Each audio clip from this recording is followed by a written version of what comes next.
एक गांव में राम और किशन नाम के दो भाई रहते थे।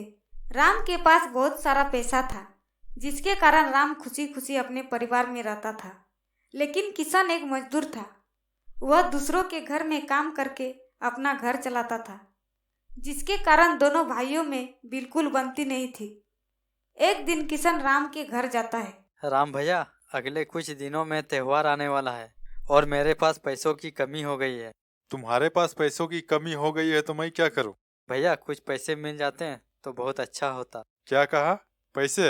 मेरे पास फिजूल खर्च के लिए बिल्कुल पैसे नहीं है। तुम जाओ यहाँ से। भाई की ऐसी बात सुनकर किशन के मन को बहुत ठेस पहुंचता है और वह दुखी मन से घर जाने लगता है। रास्ते में जाते जाते सोचता है, मैं अब क्या करूं? अपने बच्चों को क्या जवाब दूंगा? ऐसा कहते कहते आगे बढ़ता है। थोड़ी दूर जाने के बाद उसे एक बूढ़ी अम्मा दिखाई देती है, जो कि बहुत लाचार थी। किशन उसके पास जाता है। क्या हुआ माँ जी, आप ऐसे उदास क्यों हैं? क्या करूं बेटा, मेरा कोई सहारा नहीं है। मैंने सोचा जंगल से कुछ लकड़ियां लेके आ जाऊं, लेकिन मैं यहाँ गिर गई और मैं घर भी नहीं जा पा रही हूँ। क्या तुम मुझे घर तक पहुँचा दोगे? हाँ माँ जी, क्यों नहीं। इतना कहकर किशन बूढ़ी अम्मा को साथ लेके उसके घर तक छोड़ देता है, जिससे खुश होकर बूढ़ी अम्मा किशन से कहती है, बेटा, तुम्हारे चेहरे पे ये उदासी कैसी है?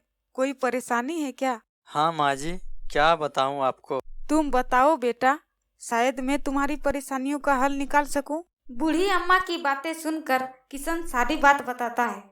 किशन की बातें सुनकर अम्मा कहती है, तुम चिंता मत करो, सब ठीक हो जाएगा। मैं तुम्हें एक मिठाई का डब्बा दे रही हूँ, जिसे तुम पास वाले जंगल में एक गुफा है, वहाँ चले जाना।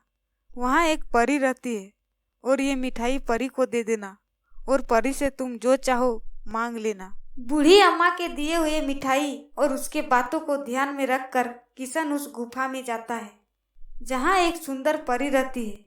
किशन के हाथों में मिठाई का डब्बा देख परी कहती है, वो मिठाई का डब्बा हमें दे दो, इसके बदले में तुम जो मांगोगे मैं तुम्हें दूंगी। परी को ऐसा कहते देख किशन वो मिठाई का डब्बा परी को दे देता है और कहता है, मैंने तो अब आपको मिठाई दे दी, पर अब हमें क्या मिलेगा?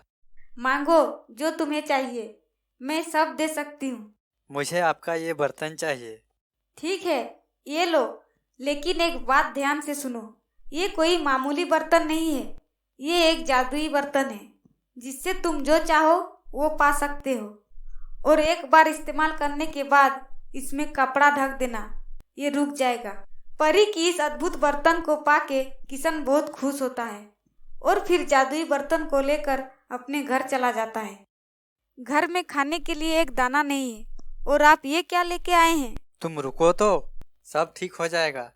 ये कोई साधारण बर्तन नहीं है, बल्कि ये तो एक जादुई बर्तन है। ऐसा कहकर किशन परी की बताई हुई बात को बर्तन से कहता है, हे जादुई बर्तन, हमें ढेर सारा चावल चाहिए।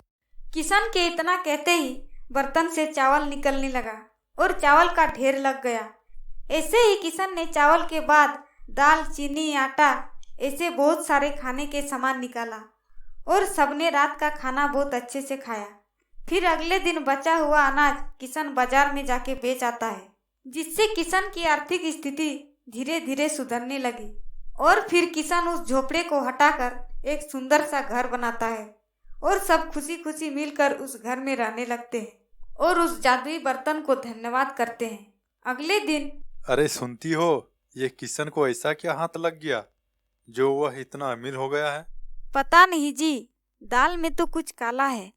कल तक तो हमारे दरवाजे पर भीख मांगने आता था और आज इतना अमीर हो गया। किशन की तरक्की को देख राम अंदर ही अंदर जलने लगा और मन ही मन बोला, इस किशन का तो पता लगाना ही होगा।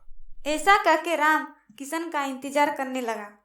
जब किशन बाजार से बचा हुआ अनाज बेच के वापस आता है, तब राम पीछे की खिड़की से छुप के देखता है और सारी बात का पता लगाता है। अच्छा, तो ये बात है, किशन के हाथों में ये जादुई बर्तन लगा है।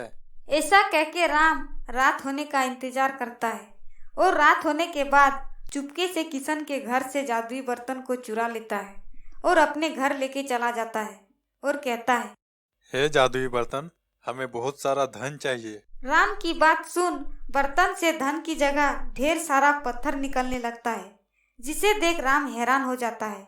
और फिर अरे ये क्या हो रहा है? किशन के बोलने पर तो सब बता था, पर अभी क्यों नहीं आ रहा है? तभी जादुई बर्तन से एक जोरदार रोशनी के साथ एक आवाज आती है। अरे मूर्ख, तुम एक लालची हो और लालच का हमेशा बुरा ही होता है। अगर तुम अपना भला चाहते हो तो ये बर्तन जहाँ से लाए हो वहाँ ले जाके रख दो, नहीं तो तुम्हारे साथ बहुत बड़ा अनर्थ हो जाएगा। जादुई बर्तन की आवाज सुन के राम काफी डर जाता है और जादुई बर्तन से माफी मांगता है। हे जादुई बर्तन, मुझे माफ कर दो, मैं अभी तुम्हें किशन के पास छोड़ के आता हूँ।